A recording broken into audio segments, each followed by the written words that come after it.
들을 데리고 이름 있는 유명한 랍비님을 찾아갔습니다. 그리고 이렇게 말합니다. 랍비님, 내 아들인 이 아들이 너무나 사탕을 좋아합니다. 그러니까 랍비님이 꼭 한마디 해주셔서 이 아들로 하여금 사탕을 이제 그만 먹을 수 있도록 해달라고. 그랬더니 랍비님이 얘야, 사탕은 건강에 해롭단다. 먹지 않도록 해라. 점잖게 한마디 하고 그 어머니와 아들을 돌려보냈습니다. 일주일이 지났는데 그 어머니가 다시 그 아들을 데리고 랍비님을 찾아온 겁니다. 랍비님, 지난번에 찾아와서 내 아들로 하여금 사탕을 좀 덜 먹게 해달라고 랍비님에게 부탁을 드리지 않았습니까? 랍비님이 점잖게 내 아들로 하여금 얘야, 사탕은 건강에 해롭단다.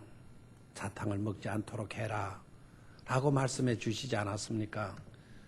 그런데 내 아들이 랍비님의 말씀을 안 듣습니다. 여전히 사탕을 즐겨 먹고 있습니다. 그러니 오늘은 랍비님 좀 세게 내 아들을 야단 좀 쳐주십시오. 그랬습니다. 그랬더니 랍비님이 그 아들을 향하여서 말씀하시기를 애야, 사탕은 건강에 해롭단다. 더 이상 사탕을 먹지 않도록 해라 라고 점잖게 말씀을 하시는 겁니다. 어머니는 기대에 어긋났어요. 아주 호되게 야단 한번 쳐서 아들이 사탕을 더 이상 먹지 않았으면 좋았겠는데 지난번하고 똑같은 말씀으로 똑같은 어조로 말씀을 하시는 것으로 끝이는 거예요. 그래서 이 어머니가 좀 불만에 차서 랍비님, 오늘은 좀 호되게 야단을 좀 쳐달라고 말씀을 드렸잖아요. 지난번에도 똑같은 말씀 드렸지만 내 아들이 듣지 않았어요. 그런데 오늘도 똑같은 말씀으로 그렇게 말씀하시면 어떻게 돼요? 이렇게 이야기를 하니까 랍비님이 빙그레 웃으시면서 이번에는 효력이 있을 것입니다. 그러는 거예요. 그래서 의아한 어머니가 효력이 있다니요. 지난번에 똑같은 말씀하시는데요. 근데 내 아들 듣지 않았는데요. 그러니까 랍비님이 하시는 말씀, 사실 저도 사탕을 좋아한답니다. 그런데 지난 주간 동안 저도 사탕을 즐겨 먹었거든요. 즐겨 먹는 상태에서 아이에게 말을 했고, 그리고 아이에게 말하고 난 뒤에 그때부터 저도 깨달은 바가 있어서 사탕을 끊었답니다. 말은 똑같을는지 모르지만 사탕을 먹고 있을 때 한 말과 내가 좋아하던 사탕을 끊고 한 말은 분명히 효력이 있을 것입니다. 그렇게 말을 했다고 합니다. 아주 그 새겨 들을 만한 이야기예요. 오늘 저의 설교가 그런 설교가 되어지기를 바랍니다. 은혜를 저 먼저 받아야 돼요. 말씀의 은혜를 받고 설교해야 우리 성도님들 또한 은혜를 받게 될 줄로 믿습니다. 여러분, 존 맥스웰이라고 하는 이분을 잘 아실 겁니다. 세계적인 리더십의 권위자죠. 아주 훌륭한 일을 굉장히 많이 하는, 활동이 왕성한 그런 분이에요.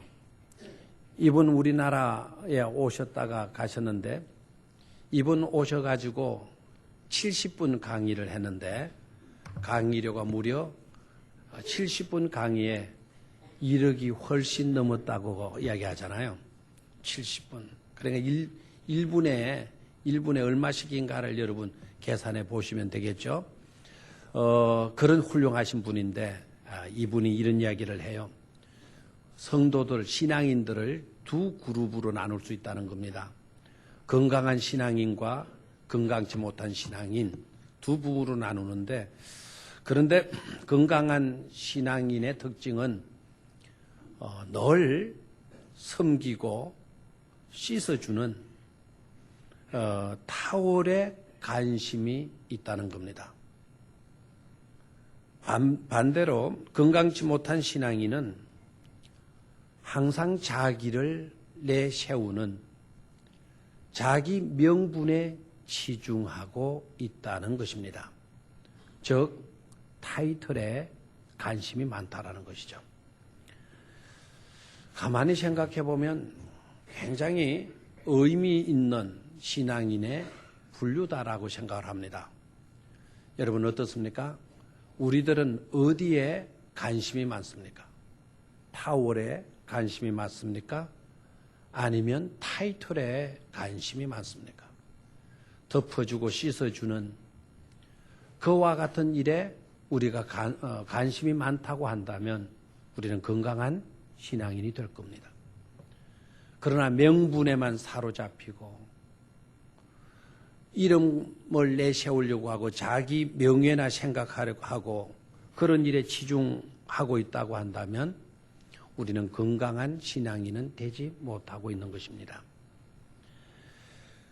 남의 허물을 덮어줄 수 있는 그런 삶, 그리고 헌신하는 일로 땀 흘리는 자들을 찾아가서 그들의 땀을 닦아주는 그런 신자가 우리 교회 안에는 가득 할 수 있기를 축원합니다.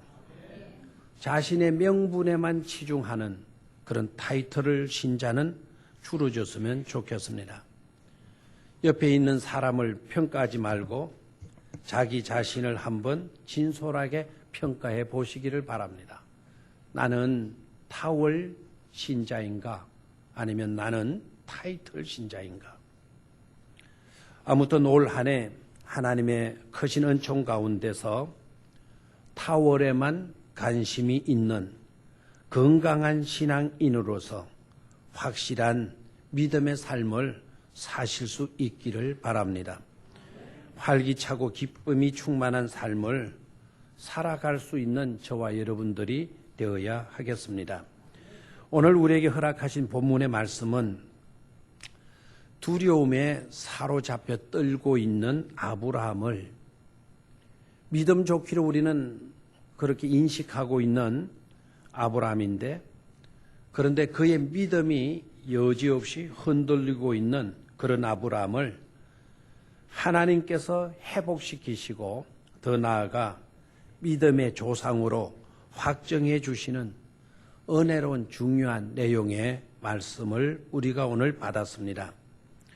오늘 하나님께서 저와 여러분들에게 허락하신 말씀을 통해서 나는 과연 어떤 존재인지, 나의 실상은 지금 어떠한지, 그리고 하나님께서는 두려움에 떨고 있는 아니면 염려와 근심에 사로잡혀 있는 그런 사람을 어떻게 위로하시고 어떻게 격려해 주시고 계시는지, 또한 믿음이 흔들리고 있는 자들이 있다고 한다면 그런 믿음이 흔들리고 있는 자들을 어떻게 하나님은 회복시키시며 세워가시는지 그 과정을 살펴보면서 아브라함과 동일한 그런 복을 받기를 축원합니다. 오늘 주신 말씀은 이후에라는 말로 시작되고 있다는 점입니다. 이 이후에라고 하는 때는 과연 어느 때를 가리키고 있는 것일까요? 이후에 어떤 일이 있었기에 그 일 뒤에 라고 말하는 것으로 시작합니까? 그 내용을 알기 위해서는 창세기 14장으로 거슬러 올라가면 그 내용을 알 수 있습니다. 요약하면 이렇습니다. 아브라함이 300여 명의 병사들을 거느리고 4개국에 300명입니다. 아브라함이 거느리는 병사는 316명인가 19명이 되죠. 4개국, 네 나라의 연합군과 전투를 벌여요. 왜 그런가 하니까 조카 롯이 끌려간 거예요, 이들에게. 그래서 군사들을 거느리고 4개국의 연합군과 전투를 벌여서 연합군을 대파하고 대성을 거두어요. 바로 그 일이 있고 난 후를 가리키고 있는 것이죠. 대성했습니다. 적은 숫자로 큰 군대를 무찔렀습니다. 그러면 우리 같으면 어떻겠어요? 얼마나 좋았겠는가 이거예요. 정말로 감격에 가득 찰 만한 그런 시간이지 않습니까? 성전가를 부르면서 승리의 빵빠레를 울리면서 축제를 해야 할 것 같은데, 그런데 하나님께서 환상 중에 아브라함에게 임하셔서 말씀하시기를 아브라함아 두려워하지 말라고 말씀하시고 있다는 점이에요.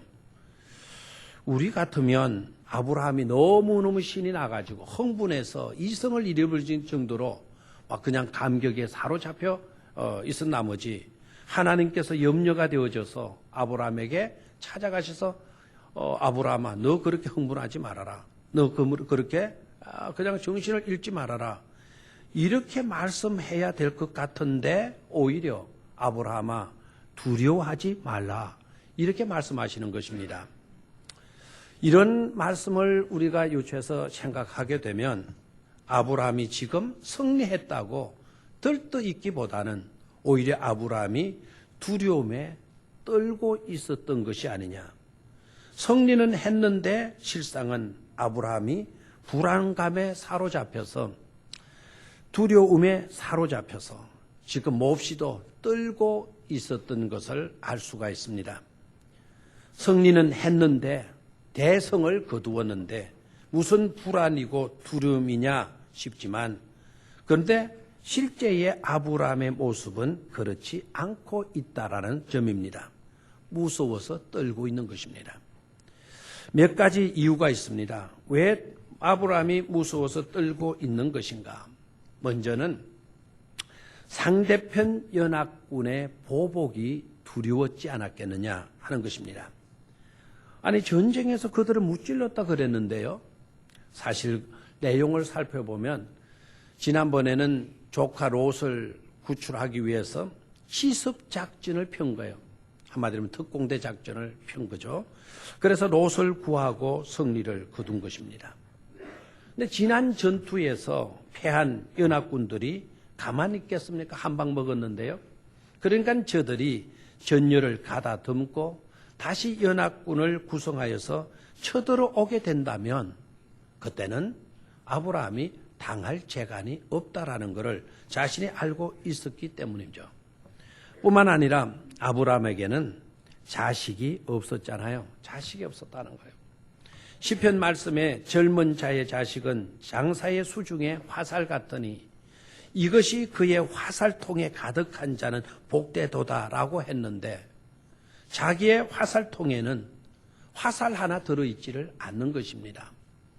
고대 중동 사회에서는 자식이 곧 생명줄이었고 자식이 방패막이와 같은 그런 귀한 존재들이었던 것입니다. 자식을 많이 두었다고 한다면 그만큼 안전했고 그만큼 든든했던 것입니다. 그런데 아브라함에게는 그런 자식 하나 없는 것입니다. 어려운 일을 당할 때면 방패막이가 되어줄 사람 누구 하나 없는 외톨박이 인생이 아브라함이었던 것이죠. 전쟁에서는 승리해서 인생의 한 부분은 해결했지만 그러나 다른 한편으로는 아브라함에게 있어서 결정적인 문제는 여전히 해결되지 않고 그대로 남아 있었던 것입니다. 사랑하는 성도 여러분, 사실 우리들의 문제도 무엇입니까? 어렵게 있다가 잘 되면 모든 염려와 근심, 걱정은 사라져버리고 다 좋을 것 같은데 그런데 그렇지 않다는 것 아닙니까? 높은 자리에는 올랐는데 그래서 다 좋아질 것 같았는데 그런데 그 다음부터 그 자리를 감당할 것을 생각하면 걱정이 앞서는 것입니다.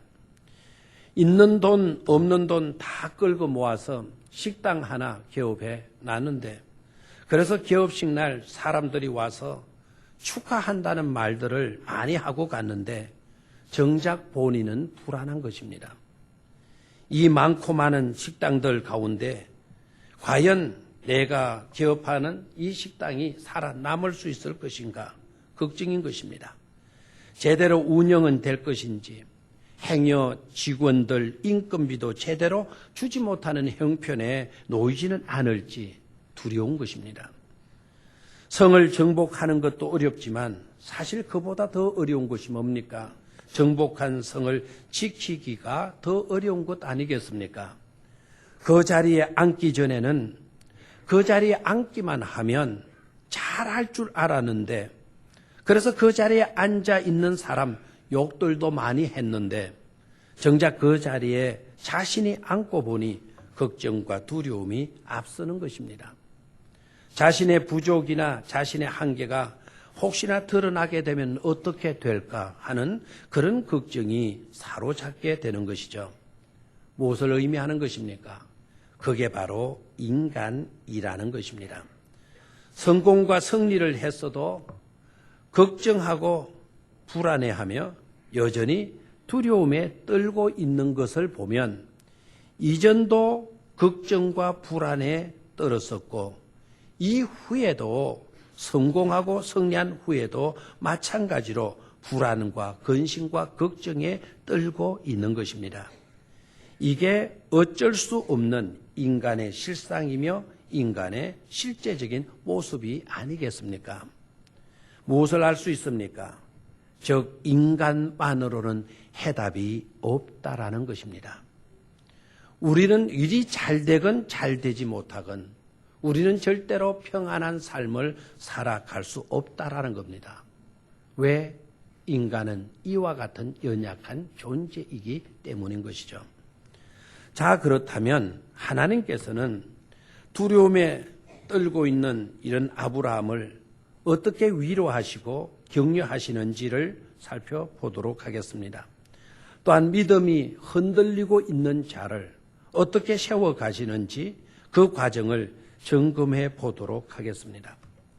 먼저 우리가 알아야 할 것은 불안감과 두려움, 외톨이라고 하는 외로움에서의 돌파구는 분명히 사람으로 그 무엇으로가 아니고 하나님으로 말미암는다는 사실을 깨달아야 되겠습니다.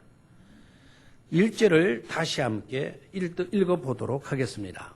다 함께 소리를 내어서 1절 말씀을 크게 읽도록 하겠습니다. 시작.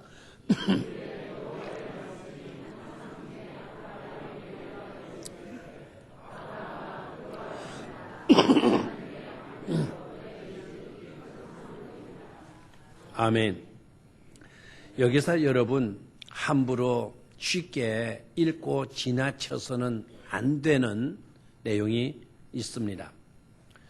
그건 바로 뭔고 하니까 여호와의 말씀이 누구에게 임하였다 그랬습니까?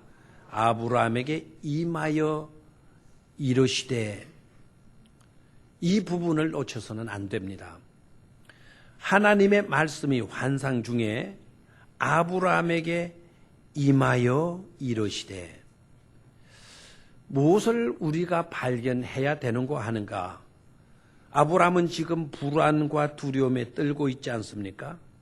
그런 아브라함의 삶 속에 다시 하나님께서 말씀으로 개입하기 시작했음을 우리에게 말씀해 주고 있다라는 사실입니다.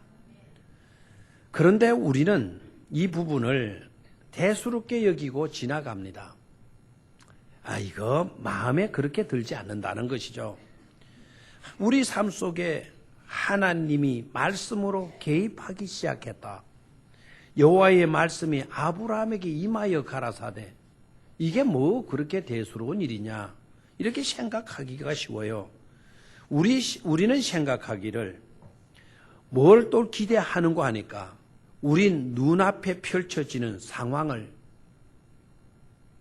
확 바꾸어 주셔야 하는데, 그런데 우리 눈앞에 펼쳐지는 상황은 그대로 두시고 하나님은 다만 말씀만 하시는 것입니다.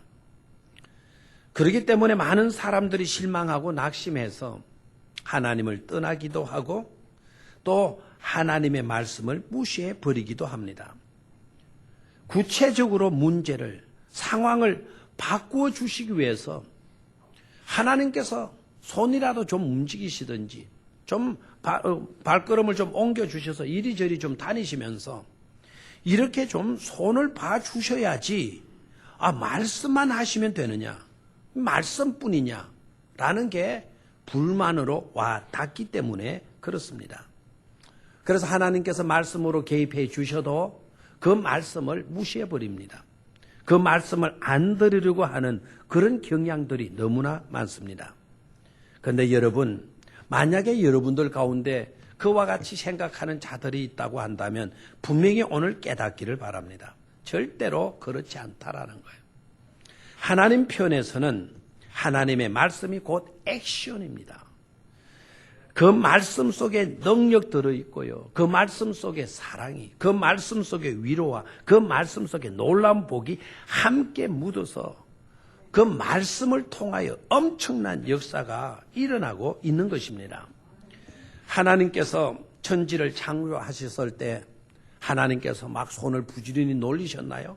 막 이곳저곳 정신없이 쫓아다니시면서 막 어떤 것을 만들어 놓으셨나요?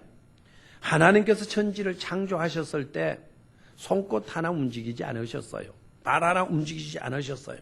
다만 하나님께서 이렇게 하셨죠. 빛이 있으라 하심에 말씀만 하셨어요. 이게 불만입니까? 빛이 있으라 하심에 성경은 어떻게 기록하고 있습니까? 빛이 있었다라고 했습니다. 말씀이 곧 행동이었고 말씀이 곧 능력 자체였던 것입니다. 우리 주님은 어떠하셨습니까? 우리 주님께서도 나사로의 무덤에 가셨어요. 사랑하는 자가 잠들어 있다. 우리가 가서 깨워야 할지니라 말씀을 하시고 자기 제자들을 데리고 나사로의 무덤을 찾아가셨습니다. 무덤에 가셔서 우리 주님께서 무엇을 하셨습니까?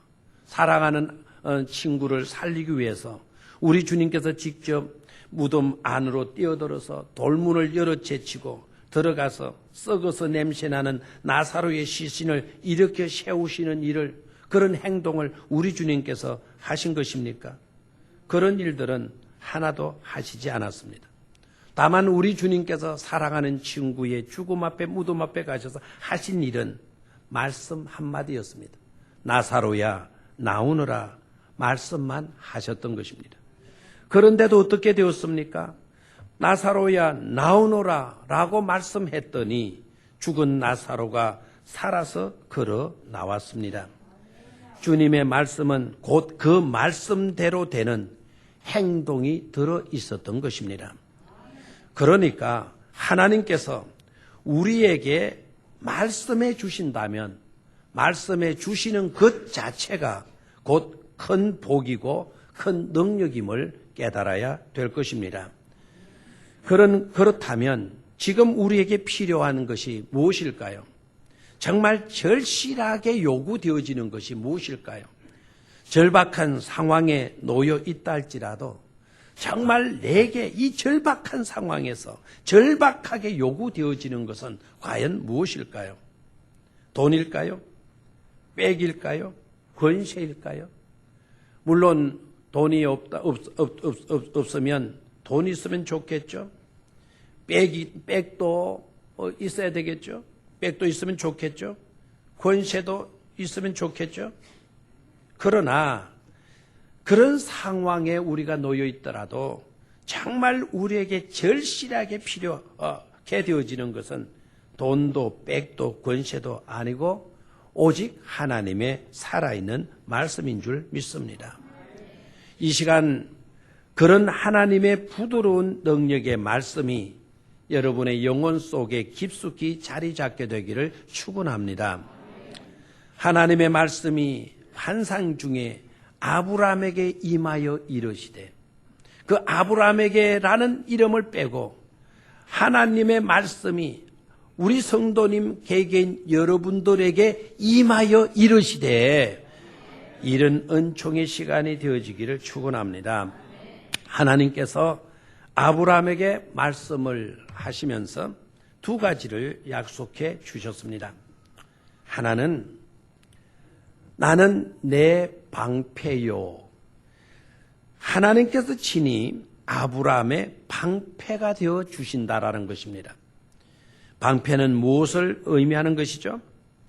환난이 있더라도 어려움이 있더라도 위기가 있더라도 하나님께서 친히 아브라함의 방패가 되어 주셔서 아브라함을 보호해 줄 것이라는 말씀 아닙니까? 그러니 아브라함아 두려워하지 말라고 말씀을 하시는 겁니다. 여러분 아셔야 할 것은 문제가 없어서가 아닙니다. 연합군들이 다 침몰하고 지진이 일어나서 땅속으로 파묻혀졌기 때문에 두려워하지 말라가 아니죠. 문제는 그대로 있습니다. 연합군이 그대로 버티고 있습니다. 그런 상황이라도 문제가 없어서가 아니라 하나님이 너의 방패가 되어줄 것이기 때문에 너는 두려워하지 말라는 말씀인 것입니다. 우리는 어떻습니까? 악한 세상에서 믿음으로 살아가려면 수없는 문제에 부딪히지 않습니까? 수많은 공격의 화살이 우리를 향해서 날아올 때도 많이 있을 것입니다. 그래서 때로는 욕을 먹기도 하고 본의 아닌 고통을 당하기도 할 것입니다. 그러나 우리가 알아야 할 것은 그런 것들을 두려워할 필요가 없다라는 것입니다. 일부러 욕을 먹을 필요는 없겠죠. 일부러 고생을 사서 할 필요도 없겠죠. 그러나 이 땅에서 저와 여러분들이 믿음으로 사는 한 이 악한 세상 속에서 정말 하나님의 말씀에 순종하고 사는 한 우리는 욕을 먹게 되어 있습니다. 세상으로만 욕을 먹느냐? 그런 것도 아닙니다.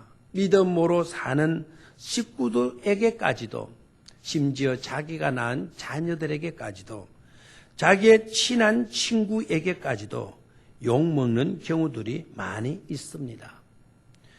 그런데도 나는 욕먹지 않고 살겠다.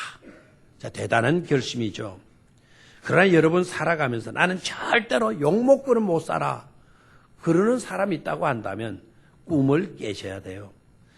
욕먹지 않고는 이 세상에서는 살아갈 수가 없습니다.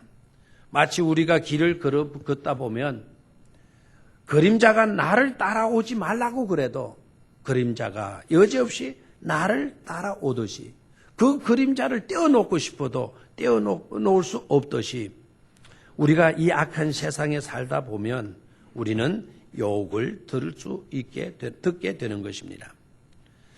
만약에 여러분 나는 욕먹지 않고 살겠다 그런 사람이 있다고 한다면 그런 사람은 혼자 사셔야 할 것입니다. 진짜 혼자 살면 욕을 안 들을까? 가만히 생각해 보았더니 그렇지도 않을 것 같아요. 혼자 살게 되면 욕을 안 듣는 게 아니라 혼자 살게 되면 혼자 산다고 사람들이 또 욕을 할 것 같아요. 그러나 분명히 알아야 하는 것이 있죠. 그것은 우리가 어떻게 할 수 없지만 하나님께서 우리의 방패가 되어주셨기에 그 어떠한 공격에서도 우리는 안전하게 보호받을 수 있다라는 사실입니다. 그런데도 어리석게도 우리는 수많은 공격을 받을 때 하나님으로 방패 삼으려고 하지 않고 돈으로부터 보호를 받으려고 합니다. 어떤 권력자의 보호를 받으려고 합니다. 또한 친한 친족들로부터 보호를 받으려고 하고 친한 친구들로부터 보호를 받으려고 합니다. 물론 돈도 권력자도 아는 권력자도 친족도 좋은 친구들도 있으면 좋겠지만 그러나 우리가 알아야 할 것은 그들도 인간이라는 사실입니다. 인간들이 만들어준 방패는 언젠가는 뚫리게 마련이다라는 것입니다. 오직 그 어떤 것으로도 뚫리지 않는 방패가 있다고 한다면 그 방패는 어제도 오늘도 내일도 영원히 계시는 하나님의 방패밖에 없는 것입니다. 하나님의 방패만큼은 절대로 뚫리지 않는 것임을 우리는 믿어야 할 것입니다. 이사야 41장 10절의 말씀을 보면 두려워 말라 내가 너와 함께 하매니라. 놀라지 말라 나는 내 하나님이 됨이니라. 내가 너를 굳세게 하리라. 참으로 너를 도와주리라. 참으로 나의 의로운 오른손으로 너를 붙들리라 말씀하시고 계세요.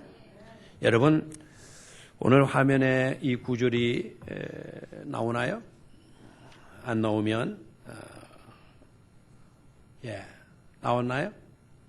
떴습니까? 자, 여기 떴으면 이렇게 좀 한번 해봤으면 좋겠어요. 내가는 하나님이거든요. 너와 했을 때 2인칭으로 나오는 너, 니, 너를 이런 부분에는 여러분의 이름을 한번 넣으셔서 읽어보시도록 하겠습니다. 자, 시작. 두려워하지 말라. 내가 석균이와 함께함이라. 놀라지 말라. 나는 석균이 하나님이 될 것이라. 내가 석균이를 굳세게 하리라. 참으로 석균이를 도와주리라. 참으로 나의 의로운 오른손으로 석균이를 붙들리라. 아멘. 아브라함에게 불안에 떨고 있는 아브라함에게 두려워하지 말라. 나는 네 방패가 되신다. 하나님은 저와 여러분들에게 이 시간 역시 두려워하지 말라. 내가 너와 함께 해주시겠다는 거예요. 내가 너를 도와주시겠다는 거예요. 내 오른손을 굳세게 붙들어 주시겠다는 거예요. 쇠하지 아니하는 능력의 손으로 뚫리지 아니하는 방패로 우리를 지키시고 보호해 주시겠다는 말씀입니다. 여러분 사업을 하시는 가운데 어려움 속에 있습니까? 직장 가운데 어려움이 있습니까? 가정 안에 어렵고 힘든 일이 있습니까? 누구로부터 공격을 당하고 있습니까? 누구로부터 욕을 듣고 있습니까? 낙심하지 마시고 이 말씀을 붙들고 하나님 우리의 방패가 되어주심을 확신하고 담대할 수 있기를 축원합니다. 또 하나는 지극히 큰 상급인 후손의 복을 주신다는 것입니다. 오늘 1절 말씀 나는 내 방패요 너의 지극히 큰 뭐라 그랬어요? 상급인이라 그랬어요. 큰 상급만 해도 놀라운 거잖아요. 하나님이 주시는 상이니까. 그런데 그 상이 조그맣지 않다라는 거예요. 작지 않다라. 큰 상급이라 그랬는데 그것도 부족해가지고 뭐라고 했나요? 지극히 큰 상급인이라 그랬어요. 누가 우리에게 가장 큰 상급이 된다고요? 하나님이 우리의 가장 큰 상급이시다라는 말씀입니다. 여기에서도 우리가 알아야 할 것이 있습니다. 그것은 아브라함에게 주시고 있는 이 약속은 아브라함이 승리하기 이전에 오늘 대성을 거둔 이 시점에 새롭게 주신 약속이 아니고 벌써부터 아브라함이 소명 받을 때부터 하나님께서 주셨던 글자 하나 틀리지 않는 그런 약속이었어요. 이것을 제가 짚는 것은 이 속에도 메시지가 들어있기 때문입니다. 무엇을 알 수 있습니까? 우리 하나님은 이전과 이후에도 하나님의 약속은 동일했다라는 것입니다. 바로 그것은 하나님께서 저와 여러분들을 사랑하시되 변함없이 사랑하신다는 증거가 되는 것이죠. 하나님이 저와 여러분들을 지키시고 방패가 되어주시고 보호해 주시는데 한때의 일들로가 아니라 변함없이 우리의 상급이 되어주셔서 우리를 지키시고 보호해 주신다는 말씀 아니시겠습니까? 하나님이 우리를 번성케 해주신다라는 것도 옛날 그때 내가 그랬어 그게 아니고 어제나 오늘이나 이전과 이후에도 우리 하나님의 약속은 동일하신 약속이기 때문에 우리를 지속적으로 계속적으로 번성케 하신다는 증거의 말씀인 줄로 믿습니다. 하나님의 약속에는 이상이 없어요. 변동사항이 없어요. 하나님의 사랑도 이상이 없습니다. 하나님의 복에도 이상이 없습니다. 저는 이 말을 한마디로 우리 말로 표현한다면 서부전선 이상 없음입니다. 우리 하나님에게는 그 어떤 것도 이상이 없는 것입니다. 변함없이 하나님은 우리를 사랑하시고 변함없이 하나님은 우리를 보호하시고 변함없이 하나님은 지극히 큰 복을 우리에게 베푸시고 계시는 것입니다. 여기에 우리의 행복이 있지 않습니까? 여기에 우리의 소망이 있는 것 아니겠습니까? 여기에 우리의 비전이 있는 것 아니겠습니까? 그런 거로 이러한 하나님의 변함없는 사랑과 불변의 약속의 은총 가운데서 항상 그 약속 붙들고 살아가는 저와 여러분들이 될 수 있기를 축원합니다. 자, 그렇다면 나는 여지없이 연약하고 우리들은 이전에도 이후에도 여전히 불안과 두려움에 떨 수밖에 없는 연약한 존재였음을 지적했잖아요. 그러나 하나님은 이전에나 이후에도 여전히 변함없이 우리를 지키시고 보호하시며 지극한 사랑으로 우리를 사랑하시고 또한 하나님의 약속은 불변하시다라는 것을 우리가 확인했습니다. 그렇다면 중요한 것이 뭘까요? 나의 응답인 것입니다. 나의 응답. 하나님께서 내게 약속해 주셨다면 그 약속은 반드시 이루어진다라고 우리가 믿으면 우리는 그 믿음 속에서 그 약속이 이루어질 때까지 인내해 가야 될 것입니다. 하나님의 약속은 우리의 시간에 이루어지지 않았을 뿐이지 하나님의 때가 되면 반드시 그 약속은 이루어지게 되는 것입니다. 사실 그때가 가장 좋은 때가 되기도 하는 것이죠. 그러게 중요한 것은 그런 하나님을 대하는 나의 응답이 무엇이어야 하나 하는 것이죠. 여기에서 우리가 해야 할 일은 꼭 한 가지입니다. 그 한 가지 일은 예사롭게 여러분 읽고 듣고 지나가서는 안 돼요. 그 한 가지 꼭 해야 할 일은 하나님을 믿고 하나님을 의지하는 것입니다. 그리고 그 믿음으로 의롭다 여김을 받는 것입니다. 그래서 6절 말씀이 너무나도 중요한데 6절 말씀을 한번 소리내어서 다시 큰 소리로 읽어보도록 하겠습니다. 시작. 아브라함이 여호와를 믿으니 여호와께서 이를 그의 의로 여기시고 아멘. 자, 이 말씀 단순한 말씀이 아니에요. 아브라함이 여호와를 많이 믿으니 여호와를 믿으니 이것이 해답이고 비결인 것입니다. 뭐 했단 말이죠? 아브라함이 여호와를 뭐 했다는 거죠? 믿었다 그랬어요. 믿었다. 불안에 떨던 두려움에 떨던 아브라함이 하나님이 말씀이 주어지게 되어지자 또 하나님의 설명을 듣고 하나님이 놀라운 약속을 확정시켜 주게 되어지자 이에 아브라함이 믿었다 그랬잖아요. 이에 아브라함이 여호와를 믿으니 그 믿음을 보시고 하나님께서는 뭐로 여겨주셨다 그랬어요? 의로 여겨주셨다라는 것입니다. 여러분, 우리는 믿음이라는 말을 수없이 들어와서 늘 듣던 그 믿음으로 생각하시기가 쉬워요. 그러나 여러분, 처음 우리가 교회 나오고 처음으로 우리가 성경을 읽어 내려가다 보면 믿음이라고 하는 단어가 어디에서 발견되어지는 거 하니까 바로 창세기 15장 6절에서 발견되고 있어요. 무엇을 의미하는 것입니까? 믿음이라는 이 단어가 성경에 처음으로 등장하고 있는 곳이 바로 어디냐? 바로 오늘 저와 여러분들 읽었던 창세기 15장 몇 절이라고요? 6절이라는 거예요. 비로소 믿음이라는 단어가 여기에 등장하기 시작합니다. 이때부터 우리는 믿음이라는 소리를 많이 듣게 되어지는 것이죠. 자, 여기서 깨달아야 될 것. 이 믿음이 어디에서 있다가 나타나게 된 겁니까? 믿음의 출처가 어디인 것입니까? 내 마음 속에서 믿음이라는 것을 생산해내어서 있게 된 것입니까? 우리가 만들어 가지고 우리가 가지고 있는 것입니까? 어떤 곳에서 주워온 것입니까? 그런 것이 아니라는 것이죠. 말씀이 아브라함에게 임하게 되어지니까 아브라함 안에 믿음의 씨가 심겨지게 된 것입니다. 그리고 그 믿음이 아브라함 속에 있는 불안과 두려움을 몰아내어 버리게 된 것입니다. 그리고 그 믿음을 하나님께서 의로 여겨 주시는 것입니다. 놀라운 은총이 아닐 수 없는 것입니다.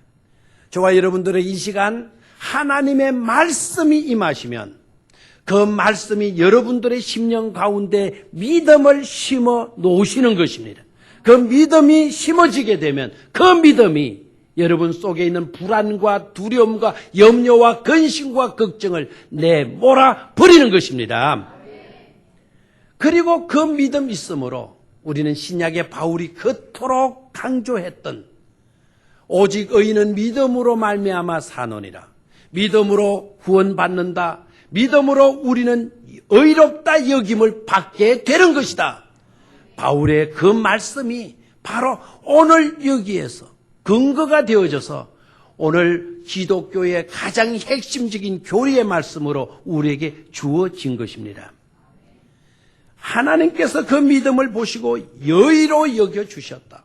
너는 의인이다라는 거예요. 이제 죄인이 아니고 너는 이제 비로소 하나님을 믿고 하나님을 섬기는 선한 백성이 되어졌다는 선포인 것입니다. 또한 우리 하나님은 그와 같은 은총을 주셨을 뿐만 아니라 번성케 하는 복의 통로가 되는 믿음의 조상이 되어지도록 확정해 주셨습니다. 네 후손이 바닷가의 모래알처럼 저 하늘의 멀쩡한 별들처럼 많아지게 될 것이다.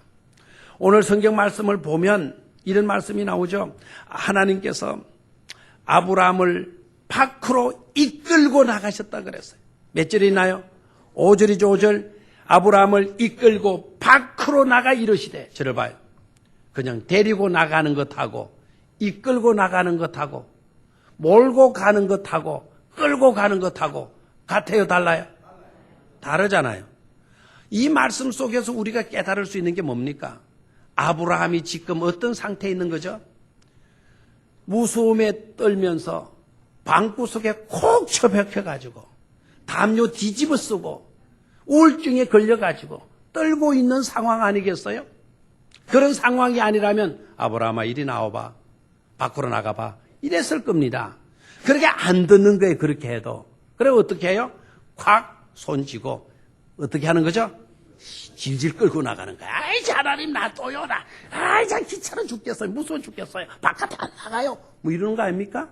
그래 하나님이 이끌고 나가는 거예요. 그리고 바깥에 세워놓고 하늘을 쳐다보라는 거예요. 뭐가 보이느냐는 거죠. 밤하늘의 별들이겠죠. 저 별들을 능히 셀 수 있겠느냐 물으셨죠. 셀 수 없습니다. 네 후손도 그와 같을 것이다 그랬어요. 하늘의 별들처럼. 아들 하나 없는 입장인데, 그런 방패방이 하나 없는 그런 외톨박이 인생을 살고 있는데 하나님께서 별들처럼 네 후손이 번성하게 되어질 것이라는 말씀을 주신 것입니다. 여러분, 오늘 아브라함에게 주셨던 그런 은총이 여러분 위에도 충만할 수 있기를 축원합니다. 하나님의 말씀이 여러분에게도 임하셔서 여러분의 신비의 믿음을 심어주시고 그 믿음이 여러분의 불안과 두려움과 염려와 걱정을 깨끗이 내몰아내게 되는 그런 축복을 받으시기를 축원합니다. 하나님이 여러분의 방패가 되어 주실 것입니다. 하나님이 여러분들의 지극히 큰 상급이 되어 주실 것입니다. 그래서 별들보다도 더 많은, 바닷가 모래보다 더 많은 다음 세대를 품을 수 있도록 우리로 하여금 복의 통로로 삼으실 것입니다. 우리를 사랑하시는 하나님께서 반드시 그렇게 해 주실 것입니다. 다만 우리가 해야 할 일 한 가지, 반드시 믿음으로 응답할 수 있어야 된다는 것입니다. 그 한 일을 우리가 못하겠습니까? 아브라함이 믿음으로, 아브라함이 믿으니, 오늘 우리 병영교회 성도님들이 여호와를 믿으니라고 얼마든지 응답할 수 있을 줄로 믿습니다. 영원토록 우리의 행복을 위해서도 말입니다. 하나님의 뜻을 이루기 위해서도 말입니다. 모두 그렇게 될 수 있기를 주의 이름으로 축원합니다. 하나님 아버지, 우리는 이전과 이후에도 우리의 모습을 살펴보면 여전히 연약하고 여전히 불안하고 여전히 두려움에 떨 수밖에 없는 그런 실상에 지나지 않는 것임을 고백합니다. 그러나 우리 하나님은 이전과 이후에도 늘 능력으로 우리를 사랑하시고 우리를 지켜주시고 늘 그 약속을 이행해 가시고 계시는 하나님이심을 깨달았습니다. 하나님, 우리에게도 말씀으로 임하셔서 아브라함의 심령 가운데 믿음을 심어 주셨던 것처럼 오늘 예배에 참여한 주의 백성들에게 주의 말씀이 임하심으로 믿음이 심어지게 하여 주시옵소서. 그 믿음으로 승리를 할 수 있게 하여 주옵소서. 믿음으로 세상을 이기는 성자가 되게 하여 주시옵소서. 믿음으로 하나님을 기쁘시게 해드릴 수 있는 주의 백성들 다 되게 하여 주시옵소서. 하나님은 우리의 방패가 되심을 믿습니다. 하나님은 우리의 지극히 큰 상급이 되심을 믿고 고백합니다. 우리의 삶 속에 이와 같은 축복이 늘 충만할 수 있도록 복 내려 주시옵소서. 주 예수 그리스도의 이름으로 기도드리옵나이다. 아멘.